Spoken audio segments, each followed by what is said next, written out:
And that kind of dovetails into something else where understand that as a writer, you're going to do it for free for a lot at first. And there's no guarantee either. It's not like, I got to get this out of the way. As soon as I get to 500,000 words in my portfolio, boom, the money's going to kick in. And there's no guarantee of that either. So it's always a gamble. And in fact, even if you're established, I know guys that had publishing contracts and then they wrote a book that the publisher didn't like and boom, they're out the door. So, just be aware that you're going to do a lot. You're going to do a lot of work that you're not going to get paid for at first. And you're just going to have to put those dues in to get to the part. There are some overnight successes, but that's a lightning strike. You just can't count on that.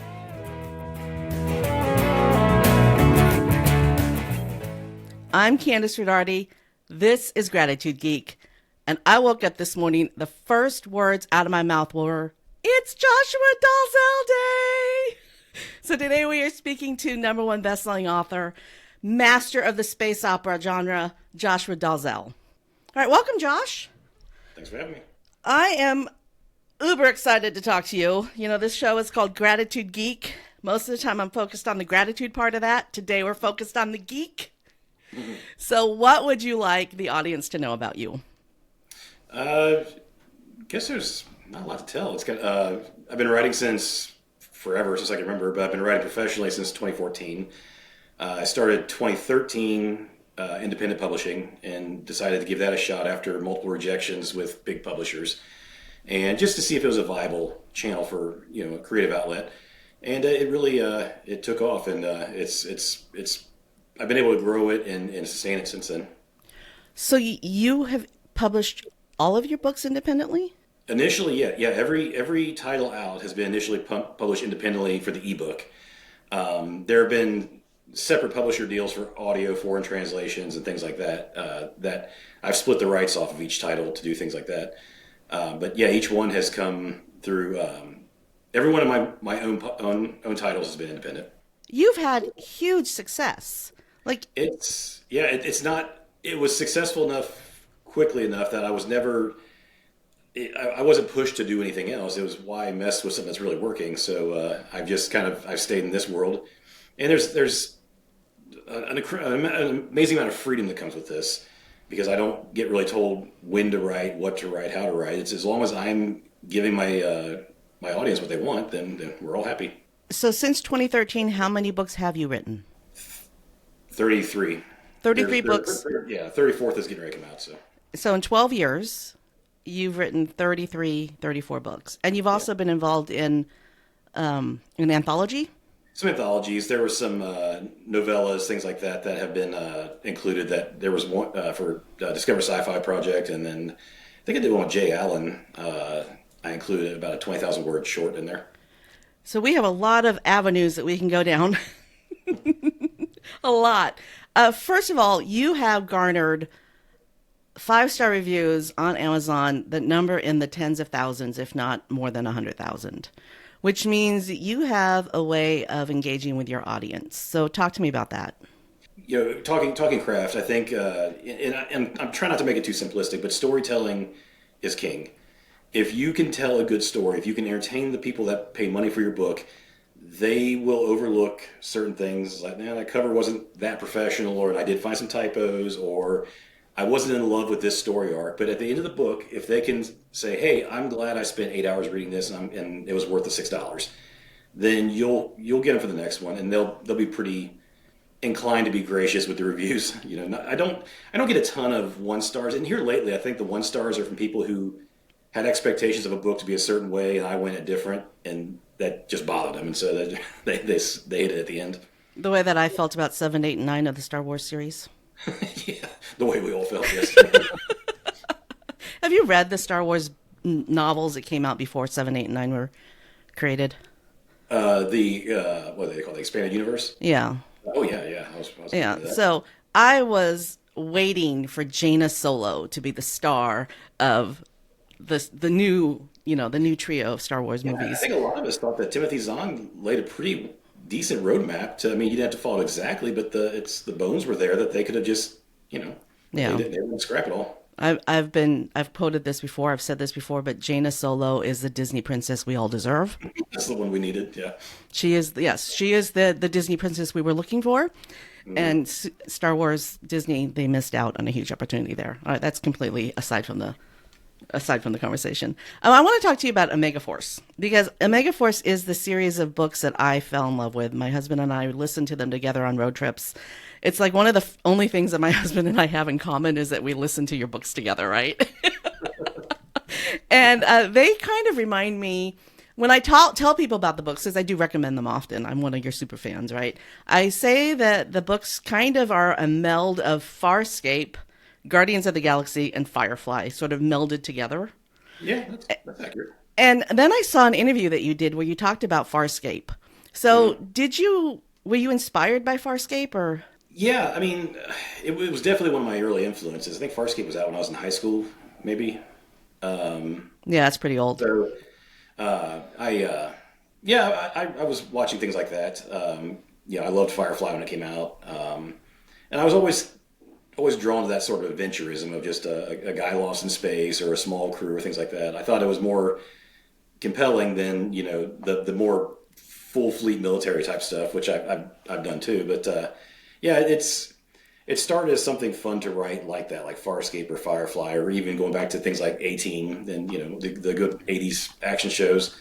And I didn't expect it to really do a lot or have a lot of traction, but I thought it would be a nice way to dip a toe in a pool and see if indie publishing was a real thing. Well, and you do humor very well. So your characters, especially in Omega Force, you've got other series that you do, but especially in Omega Force, your characters are very complicated. They have good hearts, but they do bad things, or they, So talk to me about that. How do you balance that? It's, I think it's the complexity of just all of us, where we've all done things we're not especially proud of. And especially with Jason Burke, who's the protagonist in that series, I like seeing things through his eyes, where even when he thinks he's doing good, sometimes he's doing really awful, awful things. But he will find ways to justify it to himself and the morality that no, this has to be done.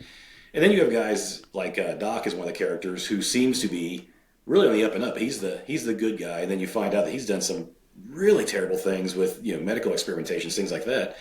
And so there's always kind of curveballs. And then you have Crusher, which is one of the favorite characters. And when I wrote him, like remember Jane from Firefly? Where it's always the let's be bad guys, and that was he's very enthusiastic to hurt somebody, but yet at the same time he would lay his life down for somebody that he cared about. And I think just trying to make these guys more dynamic than just having them like, well, here's the tough case, here's the pilot, here's the captain, and it makes them sort of generic, and then they start to just kind of meld into each other. Yeah, which is what A-Team was. It was very cut and dry. Who each character represented. Wow, we are really going back in time.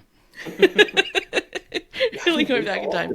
So even just in this series, 2025, this series has been out for 12 years now, so that's a lot. And how many books are in the series? I've written 17. There's 16 published, and 17th is kind of in the pipeline right now. Oh, so I'm behind too, because I have not read Starfall yet. Yeah, Starfall is the latest stuff.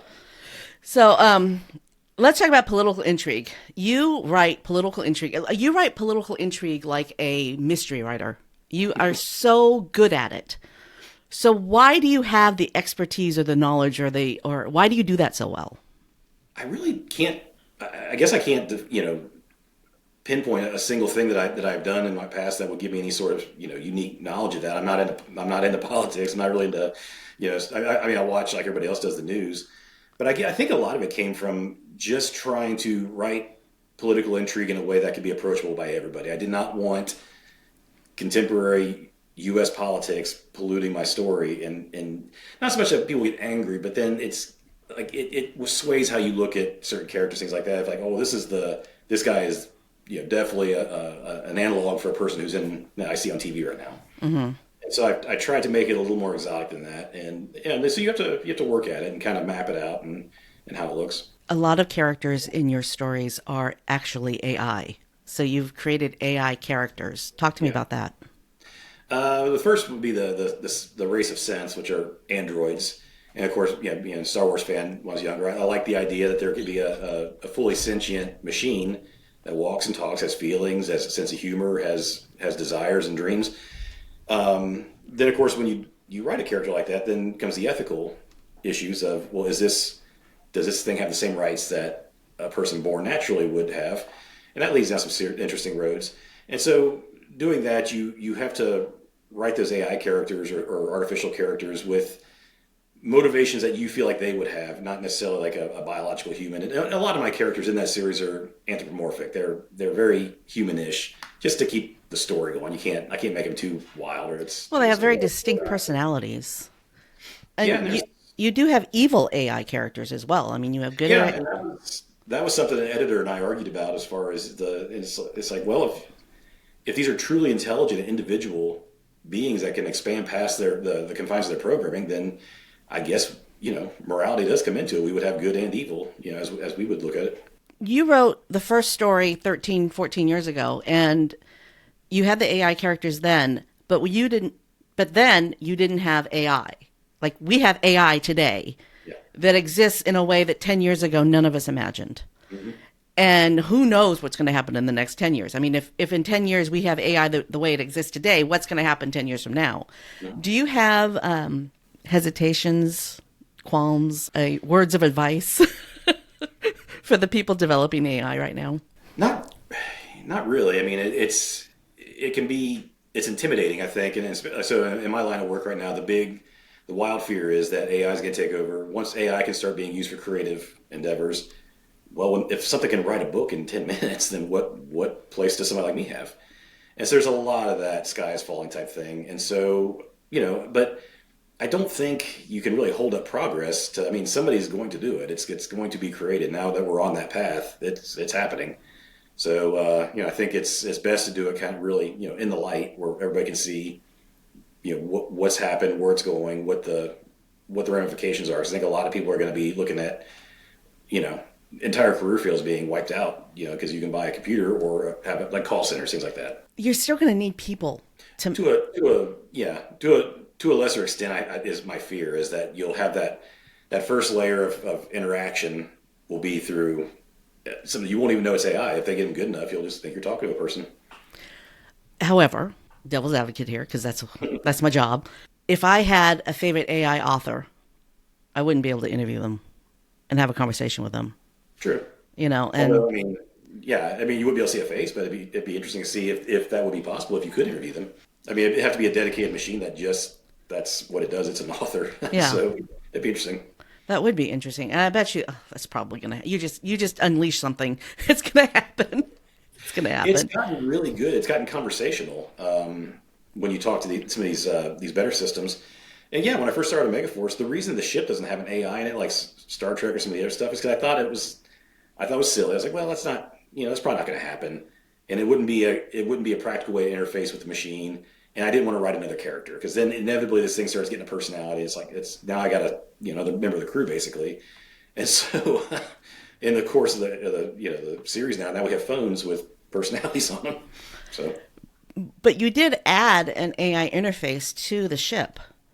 For a little bit. Yeah. If you've noticed, it kind of comes and goes. They'll add it. And then Cage, who's the tech guy on the team, he'll be told to, hey, take that off. I'm tired of listening to it. And then they'll come back in a different form. And we messed around a little bit with the older AIs, the ancient ones that they accidentally unleashed, and how that was kind of present, but without anybody really knowing about it. Yeah. So a long time ago in a galaxy far, far away, there was this AI created. Okay, I want to talk about Cage.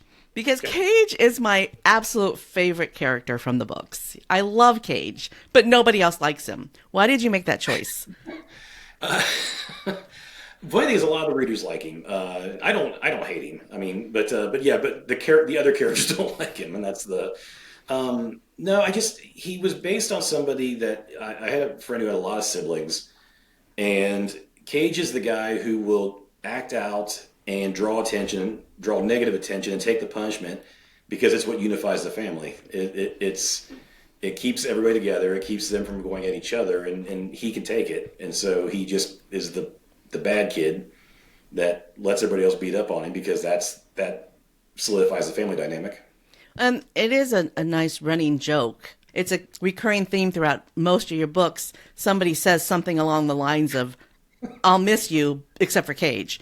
Yeah. You know, And the thing, I'll have to dial it back. During the first edit, there'll be probably 7 or 8 of those in the book, and I'm just like, man, that's getting mean. So we'll cut it to 2. but then you spent some time working on his story arc and really developing him as a better character, which Yeah. I appreciated because, he. The other beef I have with you is you constantly talk about Twingo being Jason's best friend, but you never talk about Twingo. Yeah. Twingo's tough because he's just kind of he's one of those solid personality types that he's doesn't like Cage is very flighty back and forth, and there's a lot of fun in that. And yeah, every once in a while, yeah, you get a couple chapters, you're like, I haven't heard from him in a while, so you got to kind of see where he's at. He's got his head down doing his work. Yeah. He's that reliable IT guy in the back room who makes sure everything runs smoothly and everybody forgets about. He's the only guy on the crew who is not a jerk. He's actually a good person through and through. But I would like to see you develop the story between Jason and Twingo a little bit more because Jason always talks about him being his best friend. Yeah, and that's sort of, and there's some play on that too because Twingo was the first alien he met when he got himself accidentally hijacked and left Earth, and then but then it's kind of funny because in the others, well, I thought I was your best friend. It's like, no, I don't much like you actually. But they all like each other very much, and they work the dynamic between the crew on the ship. They all work together so smoothly, and then you have tertiary characters that come and go, and they all just intermingle and intermix, and you're a master. I mean, that's exactly what a space opera is, right? You have mastered it. So, what I want to move now to the business of being an author. Okay. You have an agreement with Audible, and you have the same voice talent record your stories, Paul Heitch, and he is a brilliant voice actor. Yeah, he's a pro. Amazing. I mean, you can listen to him read your stories, and you know exactly which character is talking. Mm-hmm. So, how did you land that deal? Okay, so that's actually interesting. So, I think I had 3 or 4 books, or actually it may have been up to almost book 5 or 6, and I had never done audio. I'd heard that it was an emerging market. I heard that it was going to be big, and I wasn't sure I believed it. So I just kind of ignored it. And so ACX, which is the indie publishing audio portal, which you can put your own titles on ACX like you do with Kindle Direct, they reached out to me and said they would pay for me to produce the first book. They would handle it. They would pay for production. They pay for the narration, everything. Just see if I wanted to get in audio. It's like, why not? That now it cost me nothing. And I was able to audition narrators, and Paul was very quickly in the top 5, and then in the final 3, and then I spent 3 or 4 days listening to these guys because they would read excerpts of the book, and Paul really stood out as the very strong choice to be able to do the characters and the style and do the humor. And then we did the book, and I didn't think much about it, and I still just wasn't sure. So then Audible Studios bought the rest of the series. They paid, and then part of the deal was that Paul was going to be the narrator because that was important at that point. So when Audible bought rights to the book, to the audio versions, it included Paul. Yeah, it was a book it was an agreement in the initial contract. So it was a win-win for you and him, and yeah, definitely. So Paul and I work really well together. Even collaborating story-wise now, he's really deep in the universe. Oh, so talk to me about that. What does that look like? It's he'll get first copies of the drafts, and then he'll give feedback. Beyond just that, this might not work on audio, or you spelled this wrong. Things that are it'd be cool to see somebody do this, or it'd be cool if he did that, or And so he's it's a relationship that's built that is much more than me just handing over a manuscript for him to read aloud. Interesting. And then, so what is the relationship with Audible? Do they just own the rights to your audiobooks and you can't release them anywhere else? Yeah, it's exclusive contracts. So they own the audio, I think just the English rights for the Omega Force series. I'd have to look at the contract. And so that's with them for I think 15 years. So, and then it's been helpful. I mean, releasing through the studio that owns the platform also. They handle a lot of marketing. I don't do anything with audio. I just get a quarterly royalty check, and it's a nice way for your IP rights to keep being monetized without you having to pay extra money and work to do it. Especially if you have a studio that's willing to do the work for you. Yeah. Really nice. So what other kind of collaborations like that should authors be looking at? The two big, if you're going to do audio, find a narrator that you really work well with, because it's nice to be able to give feedback and talk directly with them. Like, I was thinking the voice should be this, or they come back to you with like, hey, I imagine this guy a little more like this. And with Paul, he's done some of the voices so well that I find that I write more dialogue for that character so that I can listen to it. And it's kind of a win-win there. And then trying to find an editor that you have almost a friendship with more than a working relationship, because it's going to be very personal when he's telling you or she's telling you that this is awful and you need to totally gut this. And it's, and they need to be comfortable saying that to you. Because there's a couple of editors I worked with, or not editors, but proofreaders in the early days. Like, yeah, it's great. Everything's great. Look, and then the reviewers just shredded it. It's like, oh, yeah. It's been nice to have somebody tell me that wasn't great. Yeah, and that there's a trust factor there. I mean, I don't want you to tell me it's great if it's not. Yeah, exactly. So yeah, you have to be able to hear that it needs improvement. So is there anything that you would have done differently when you started writing your books and releasing them? I'm trying to think. I didn't go down too many dead ends. I wish that I had been a little more careful mapping the universe out early on. But when you don't think the series is going to take off very well, you got to get stuck with certain things. Kind of interesting little bit of trivia. The Megaforce series was originally called Killjoys. And that's not a good title. The logo's going to be like a little smiley face with the crosses on the eyes. And then, weirdly enough, after I released a Megaforce, there was a Sci-Fi series named Killjoys that had a little small mercenary crew kind of thing.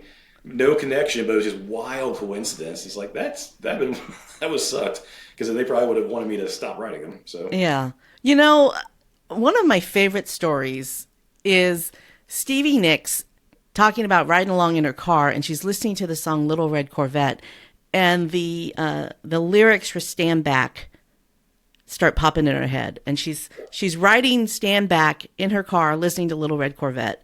And she gets home and she calls Prince and she tells him what happened. And he pops over to her studio and they lay down the track for that song right then. That's funny. And when you just talked about that, there's opportunity. Would have been opportunity for you there if you had a bigger name or, Yeah, it was still early enough that I wouldn't have had any sort of pull. Now, in the meantime, I at least wisened up there. Once the Megaforce got big enough, I pursued trademarking it. To make sure that I couldn't, not get hammered later. So, I own the trademark on, I forget what the classes are, but for basically anything published, like books, audiobooks, digital copy, things like that. And I went ahead and also grabbed the trademark for film and TV, which, it can expire eventually if I don't actually make anything. So, but just in case. Well, speaking of TV, I can't think of a better series of books that would translate into an amazing TV show than a Megaforce. Have you talked to anybody about it? Yeah, there's been since 2014. There's been hits here and there, and we're trying to do a movie project. Then it was a show. Then it was an animated series, and then it's back to a movie, and then it's kind of so unless you're like Andy Weir's deal, where a studio's like, we want this right now, and we're going to produce it right now. It's just a long process, and so I'm not saying that it's going to happen, but I'm not saying it's not going to happen either. There's people working on it. So, Speaking of Andy Weir, Hail Mary is such an amazing, much better book than the Mars one. What's the Mars one called?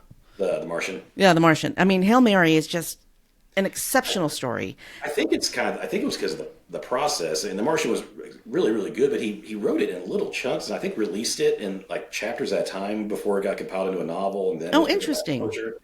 And then, so I believe, and then so Hail Mary was, and also, I mean, I think after The Martian success, he was able to just become a full-time author, and that does help a lot. That's all you're doing is just sitting there writing. But yeah, Hail Mary was a hell of a follow-up. That was a really good novel. Oh, that story. I mean, and the ending, I couldn't imagine a better ending. Yeah. It just, no open loops. It's done. I think that's in production right now too. Is it? Oh, I think. Will make such a good movie.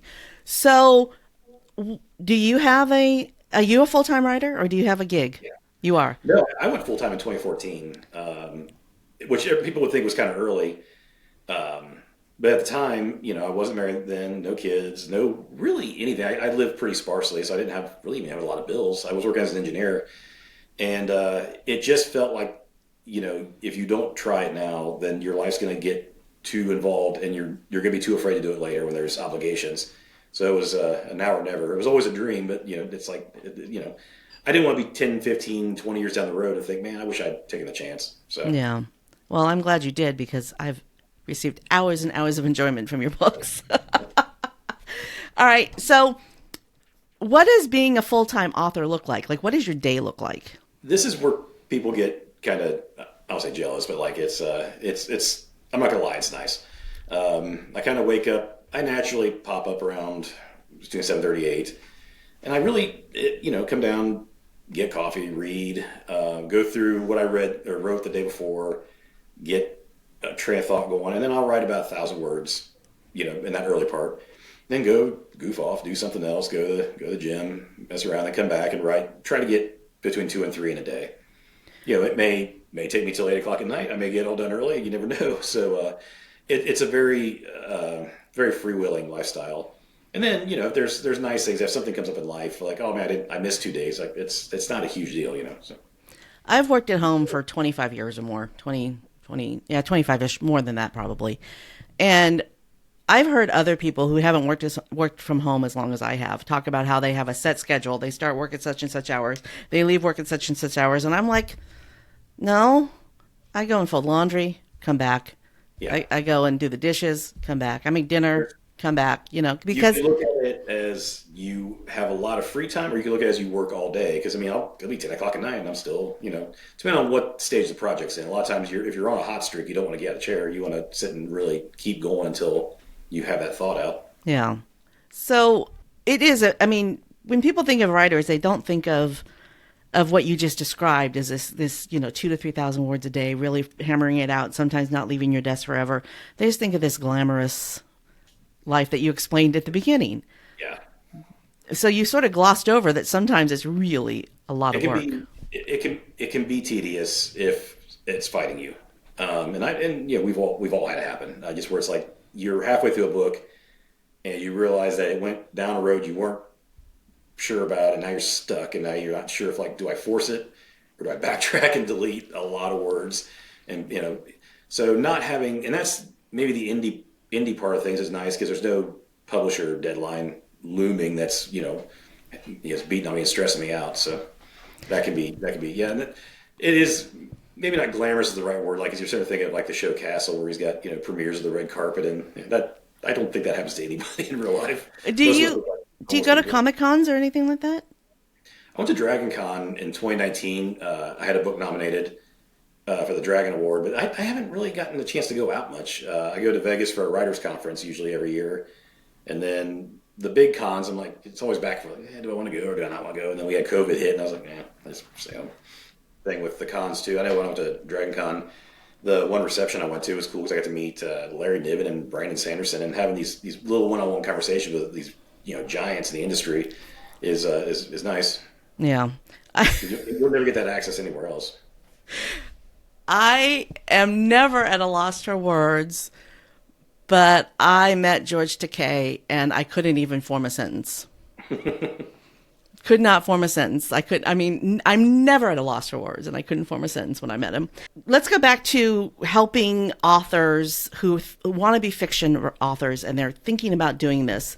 What's your advice for them? Besides so every writer's going to tell you, that writers write. That's the big rule. And it's a bit of a cliche, but it's true. Write a lot. Don't write, and read a lot too. Because I've met some writers that, I don't read. It's like, how can you be a writer if you don't read? That you have to really absorb the language and different, genres you don't write in even, or that you're maybe not interested in. But write as much as you can, because when the time comes that you get an opportunity that like you'll have a hot story in your head, and it's like, oh, this is good. You want to have the chops to put it down. I mean, I had a story idea I carried around I still haven't written it yet. That was decades, because I was actually afraid. I'm like, I don't think I'm good enough to do this just yet. And so I've just been sitting on it. And so you want to make sure that you put yourself in a position to be ready to capitalize on anything that, like a good story idea, or like, conversation at a con where somebody's like, hey, would you want to write a book? Just got to be ready for it and just understand that first one's going to be kind of tough. It's going to take forever, and you're going to be like, who would ever do this more than once? It seems like it's just a slog, but it gets easier. It's like working out. It's a muscle you build up strength with, and it'll get to where you writing 3,000 words a day. Somebody who doesn't really write seems like that would that's ridiculous, and nobody could do that. But some guys I know write it in like an hour and a half. So Yeah, I know. Well, she was actually a guest on the show. I'll link to it in the show notes.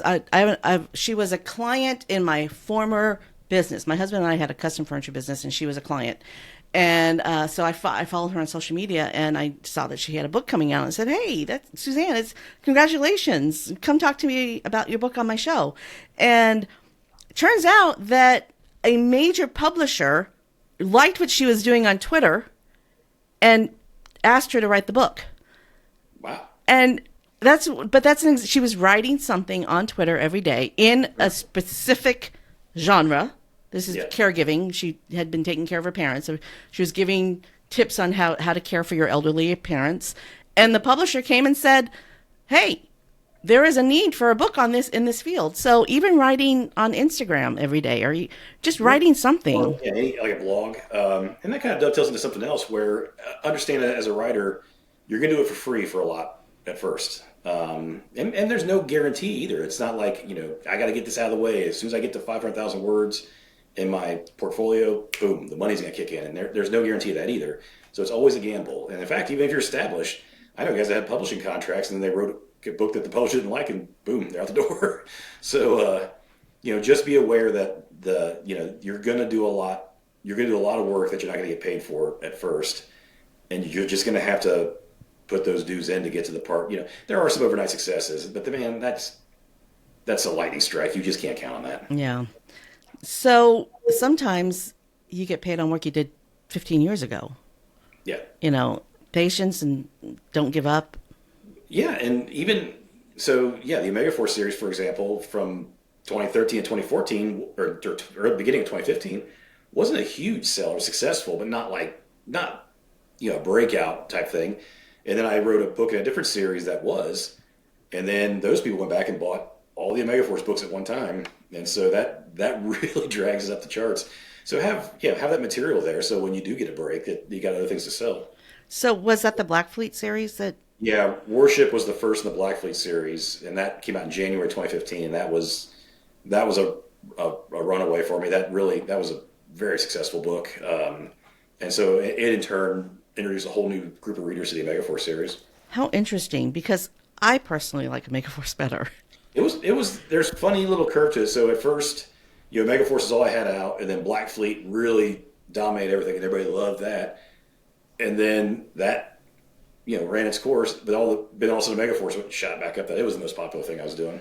Interesting. So, and you're writing. You've got 3 different series that you write, and then you've written some offshoots, some standalone stories. So your 3 different series, 2 of them sort of their universes commingle, and the other one, the Black Fleet series, is a completely different universe. Yeah, completely different. And you're writing these books and putting them out constantly. So how do you keep these universes separate in your brain? At the time when they were all active together. So there was a time when all 3 series, I would write one, then the other, then the other. Now, Omega Force and Scout Fleet, same universe, so your brain doesn't have to shift, but then you have to go back to the next Black Fleet book, and that sucked. So what I ended up actually doing was I'd go back and I'd listen to the audio of the previous book to kind of really re-immerse yourself in that. Because by that time, you have to figure, I probably read a book 7 times before it's published, and I'm tired of reading it.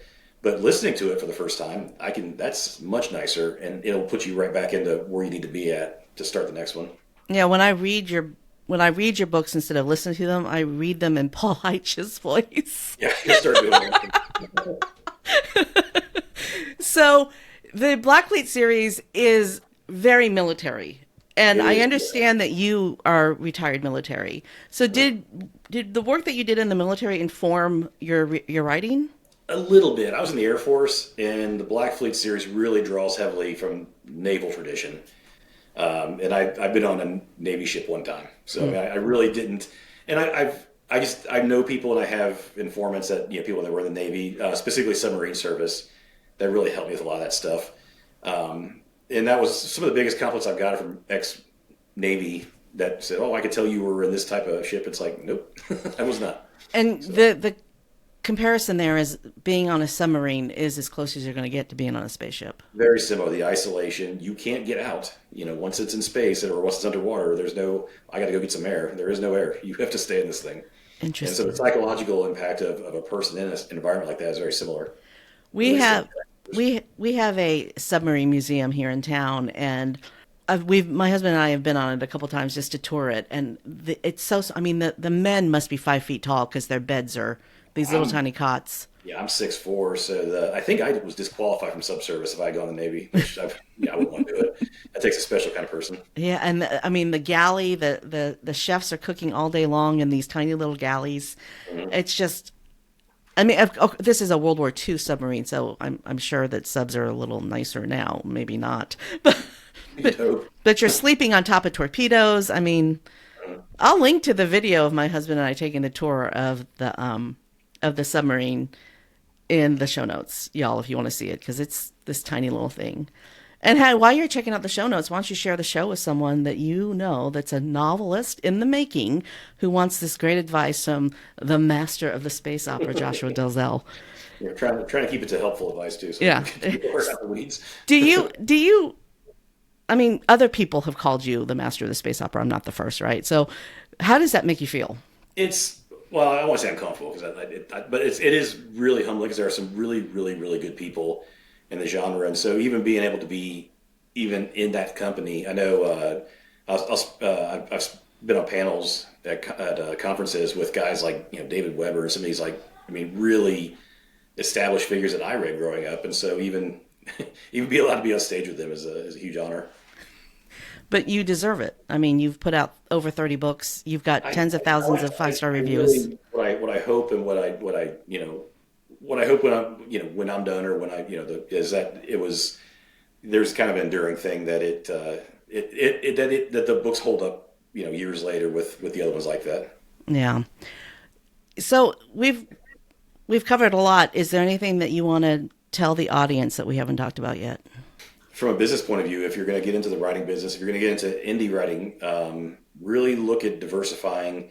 Understand that your rights to your IP aren't just the ebook or even ebook in the print book. There's audio, there's foreign print, there are film rights. Try to keep control of those yourself as much as you can, because you can parse that out and make, right now, the Black Fleet series is in a couple languages, Megaforce is in a couple languages. And so each one of those is going to be a stream of income for you, and your main income is going to be your language you write in, your English ebooks most likely, or print if you're in the genre that prefers print.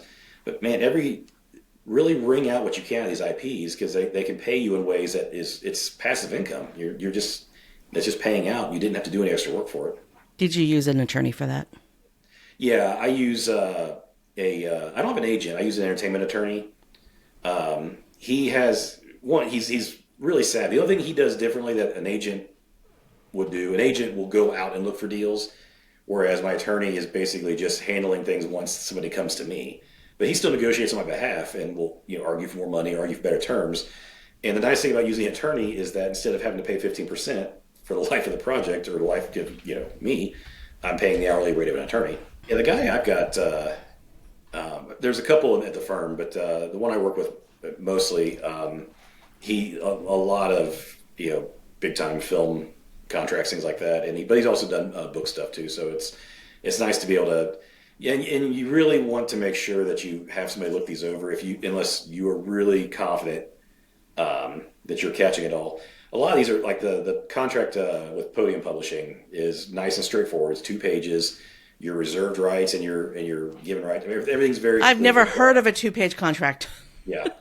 So, but some of them get really, really bogged down, and you got to make sure that you're not giving too much away, because you'll find out that you sign an audio contract and gave away all your film rights, and you won't find that out until somebody comes calling and, hey, we want to make a movie out of your book, and you don't own the rights anymore. Mm. So, which that's nice. Used to happen in the music industry a lot. Yeah. So if you are a burgeoning fiction writer and you are looking to learn more about intellectual property, I did interview an intellectual property attorney, Kevin Thompson, back in episode 237, and that will be in the show notes. Definitely, if you're, learn everything you can about it now rather than when it becomes an emergency when you're having to scramble. Yeah, the sooner you register those trademarks, the better. Yeah. And it is a myth that sending yourself a copy of it in the mail is the same thing as registering a copyright. And remember, copyright and trademark are two different things. Your copyright that's $50 on the government website for your official copyright. Definitely do it, because what can happen, there's a lot of scammers out there. Somebody's going to get a hold of Amazon and say, actually, that's my book. And Amazon will try to just, okay, well, we're just going to depublish it until we figure this out. And you can find yourself having your books taken off sale. But if you have the paperwork with the seal on it from the Library of Congress, you can just email to them and you're good to go. So it's worth the $50 to do it. Now, trademarking gets a lot nastier. That can be expensive, and if you're having to fight somebody or having to prove that you're different, like you can be in the, because you'll want to have an attorney do it probably. I didn't. That's a pretty involved process. Yeah, but that trademark, when the movies come out or the TV shows come out, you're the executive producer, right? You own the. Yeah, and you can, the trademark can make money for you too. Like, hey, they have to license that trademark now for merchandising and everything else, so it can be a nice little bit for you. So, do you have anybody doing T-shirts or anything of your? Not really. We've had a couple storefronts pop up and down, and I think it's a lot of times like people will buy what they want and then it just kind of goes away, and then it becomes a kind of a hassle to keep it going. This is one that one of the readers actually set a storefront. It says Jepson Arrow Certified Engineer. Oh, lovely. So people look at it and they think it's a real company, but Jepson Arrow is the company that made the Phoenix in the Megaforce series. So he made it, it says Certified Engineer as if it's a, I love it. And you're okay with them doing that as long as you get a kickback? I didn't even ask for a kickback. I just let him do it at his cost, just to cover his costs, and just so the readers could have, anybody that wanted to have, some with a logo or a name on it, stuff like that. I was cool with, we had an agreement in place, so he was legal to do it, and he wasn't profiting off it. We were just doing it at cost so that the fans could have it. Yeah, well, maybe a little bit of money so that it covers time too. I am a business coach. It's not a good. That wouldn't be. He's a pretty successful business guy in his own right, and I think I'm not sure. I think it was just to cover the cost of the store, which may have included his time. Mm-hmm. But not trying to gouge anybody on the back end. But for stuff like that, because you figure it's going to be such low volume at this point, not a lot of people buy book merchandise really that I'm aware of. Yeah. But once you get into the film side of it, you got to definitely be more aware of what your rights are in that regard. Yeah, I think you have enough of a fan base though that every once in a while some swag would be. And man, this has been a joke since I started early podcast interviews about not having a website, but I have got to get a website built. Now it's kind of not funny anymore. Now it's actually sad. So if I get my own website done, I could get a storefront through it and manage it a lot easier than doing these print-on-demand stuff. That'll be maybe one of my projects this year. Do you want a referral on a web designer? So I've got the web. Well, I mean, actually, yeah, might as well. You want to put in the show notes? I'll connect with you later and suggest some web designers. Okay. I am a master connector. Kandas Connects I thought about it for a long time as a business idea, Kandas Connects, but I couldn't figure out how to make it profitable. So. Yeah. But usually you almost niche in a certain industry to really like it's. Oh yeah, no, but I can connect anybody with anybody. And sometimes it just takes a phone call. Right. I really am a master connector. The other thing I did with that was I got all the domain names, and that's maybe something, because getting those are cheap, and maybe when you first start out, make sure you get your name, things like that, because if you get somebody that doesn't like you, they can get your domain name, and so that's the only reason I did. It's like I really want a webpage that's like Josh Dalzelle sucks or something. It's like, well, that's you know what? Sometimes that negative publicity though is good publicity. Yeah. I've seen people capitalize on that. And I love watching people read bad reviews. I've actually done a couple of them where people leave these really nasty comments on my videos, and I'll just, talk about them, because I've had some doozies. I don't really read reviews much anymore because I feel like it's not helpful past the first little bit. Because if you first publish a book and it's the review count, it's like, yeah, it's got a lot of low reviews. It's like something's happened, something's wrong. But yeah, when I first started out, I would read them all, and it's sometimes like, oh, that guy, like that, you're feeling the love, and then the next one's like, oh, it's a gut punch. I didn't like that. Yeah, So, but not everybody's going to like you, and you've just got to have no. a strong spine, and You'll get a tough skin pretty quick. And also understand that if you're getting a good curve on reviews, like if you have a lot of good reviews, but like an okay number of bad reviews and some mediocre reviews that are kind of, they want to follow like that drop off, that means you're getting a good distribution, that you're always going to get your book in somebody's hand just does not like it. Doesn't like the writing, doesn't like the idea. And that's okay, because if you're all, and I'm always suspicious. I see a book I want to read, it's like that's all 5-star reviews. Like, so, yeah. Is that all friends, or is that, Yeah, and there are ways to game the system. People give away copies of their book, and the thing is, if you buy the book for 99 cents when it's released on the first day, and you leave a review, I'll send you this, and this. So that they're basically buying the reviews. That was really big a few years ago. They were gaming the system with that, and I just never saw any real benefit. I've never seen anything tangible come from having a certain number of reviews. Now, you get a lot of bad reviews, yeah, that's going to hurt you. Yeah. But, so you're not reading your reviews, but you do engage with your audience. So talk about that.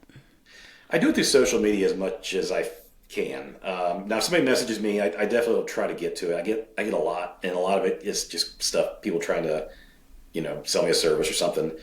But I've had some really, really good conversations with people about what, reading the books and how, how it affected them, or what, their thoughts were on it. So I really try to stay available for people, but I try not to, some of the authors have really huge social media presences. I'm not trying to be that as part of the business. That's part of their persona. Is like, I know like Larry Correia is real deep involved on social media, and that's part of his marketing strategy. But is it him, or is it his executive assistant? Or I think it's him. And because he's through Bain Publishing, I think. Some guys, that's part of their whole shtick, and I like being a little bit in the background and a little bit the book being more the forefront than me. Can I tell the audience how I met you? Sure. I sent him an inbox on Facebook, y'all. Yeah, if you go to the author page and send a message, I will. I'm not super fast about it, but I will get to it. I'll take a day every once in a while. Like I said, author schedule, and it's like, I haven't checked that in a week, so let's go through and just start, answering emails. So I want to share this little bit of information, because a lot of folks are afraid to do it. But I have a list of folks that I want to interview, and the only way that I'm going to get on the show is if I ask them. Mm-hmm. And Josh was on my list, and now he's on the show. Yeah. Because I asked him, The worst can happen is just no answer, but a person can only say no. Yeah. And so if you've been a long-time listener, you know that Jack Canfield is on the top of my list of people I want to interview. And I did reach out to him, and I got a message back saying, thank you very much, but he's not doing interviews right now. Mm. But we will keep your information. Yeah. I'm okay with that no. Mm. I'm perfectly fine with that no. And you know what? If Josh had said no to the interview, I still would have read his books. They can only say no once, unless they're really mean. But and I've reached out to people when I first started. There were guys I talked to that were the bigger names. That, hey, what do you think of this, or what are you doing with this? More business side questions, because it can become very intimidating very quickly, because you'll hear these guys talk about their marketing strategies, and they're just super evolved, and like, I do this, and this. Like, I'm doing none of that. That's not good. So you try to catch up with them. I'm more than happy to talk to anybody about starting a podcast. Usually I tell them not to do it, because it's a lot more work than they think it's going to be. Yeah. But anytime anybody says, "Hey, Kandas, can you tell me how you do this?" I'm more than happy to have a conversation about it. Yeah. I love helping people. The writing community, by and large, is positive towards that sort of thing. I've heard of only very few instances where a writer has been aggressive about not wanting to help somebody that's starting out, or not caring, or not, because we all start out at nowhere. So almost everybody I know will take a few minutes to, even if it's just a word of encouragement, but they're pretty generous with their time and knowledge. We need to start wrapping up. As a super fan of your work, can I request, can you please write the backstory for Carolyn Whitney? Write a book for her. We actually, I've been talking about this because the Scout Fleet is wrapping up. Book 7 is, it should be out here soon. Book 8 will be written, and then the Scout Fleet is done. Jacob and Tin Man will roll into the Omega Force series as recurring characters. We've parked, the Viper was kind of put out, pruned her storyline, but put more to go, but with only her personally. So I was going to write a standalone Viper book, and then I kind of really got interested in the character again.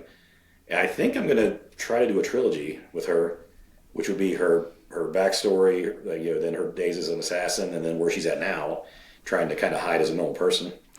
What year is it? What year is the Megaforce?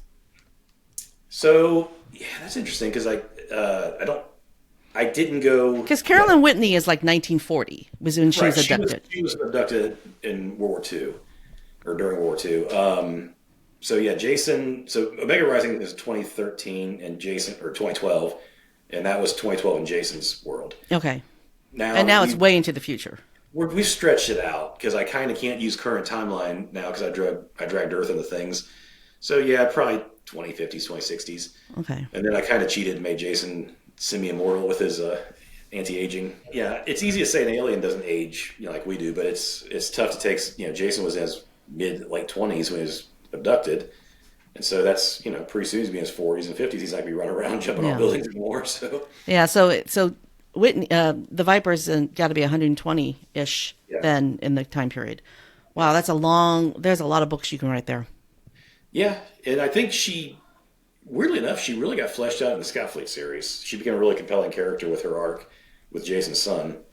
And so I think that piqued my interest again in her. And I was like, that's a really great character to do nothing with. So let's really think about, giving her a few books. Mm-hmm. Yeah. All right, it's time to wrap up, unfortunately. This has been a dream come true. It was Joshua Dalzelle Day, y'all. These are fun because it's not just, it's a more freewheeling conversation. It's not just about specific craft or anything. So this was cool. Yeah. Well, I really appreciate that you're here. So Joshua Dalzelle, this is your moment of gratitude. For whom or what are you most grateful? Most grateful for people who gave indie readers or indie authors a chance. There's a long time when that was considered not a good, pejorative. It's an indie author. It's self-published. And there's so many of you out there who have spent your money and tried out books that, for 99 cents or $2. And it's changed so many lives, mine included, that have let a lot of us do what we always dreamed of doing. And I will always be forever grateful for the people that did that. Thanks for tuning in to Gratitude Geek, the podcast for grateful micropreneurs building genuine, lasting relationships with clients, colleagues, and community. Our theme music is by Rev Brock and Solely. To connect with Joshua Dalzelle and check out the resources we've discussed, head over to the show notes at gratitudegeek.com. This is episode 265. I've been your host, Kandas Rodarte. Stay groovy, my friends. Stay groovy, my friends. Is there anything else I can do for you? Because, I am a master connector.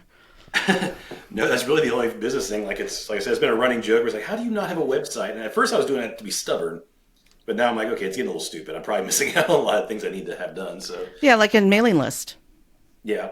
Well, I've got a mailing list, but the sign-up is attached to the back of the book. So to get on a mailing list, you have to first read a book. So that's probably not as effective. Well, how many people are on it? 14,000, 15,000. So you've got 14,000 to 15,000 people on your list from reading the jacket of your book. Yeah, which is nice because... Do you know how many people would be jealous of that? I have a lot of writers that are very jealous of that. That's an active list too, because you figure the person linked out of an ebook to sign up or used a QR code in a print book, and they've when I release one on the mailing list, it's like I think I have like 60% open rates. How do I sign up? I think if you go to the author page on Facebook, there's a sign up button that I think it just says sign up, which is a little it's the action button that's on the page permanently, I believe. And is Facebook like the only? I used to be a lot more active on Twitter. I kind of still am. I mean, I check it a lot. I just don't really post a lot anymore, but I've got a pretty big following on there. But yeah, Facebook and Twitter were the big ones for me. And the only reason I was on Twitter so much was because there's an author named Michael R. Hicks when I first started, he swore that you can get rich, like getting a Twitter following, and that was kind of a waste of time. But I'm signing up. It's very new, and there's a lot that hasn't happened yet with it, but I'm really interested to see what happens with Blue Sky because it's open source. Yeah. Which means you could basically create your own Blue Sky thing. Yeah. I don't know enough about developing to. Why don't you? I'm not a robot. All right, I've subscribed. Now I'll know. Yeah, this has been an absolute thrill. Thank you very much. Yeah, thanks for having me. It was, like I said, when you said it was a business podcast, I was like, I'm intrigued because there's not a lot of. Not usually what I'm known for being good at. So. I actually interview a lot of authors about the business of being an author because solopreneurs they have aspirations and dreams, and it's a lot of different paths too. And I think that is helpful for people to find out is that it's scalable. You can write a book and make a little money, and that's okay. Or if you want to make a lot of money, there are avenues that you can hammer the marketing and get in these channels and get, but everybody kind of has a different way we got to it. And so that's it's kind of cool. Yeah. All right. Well, I will let you get on with your day. Thank you. Oh, thanks. It was fun. Best interview ever.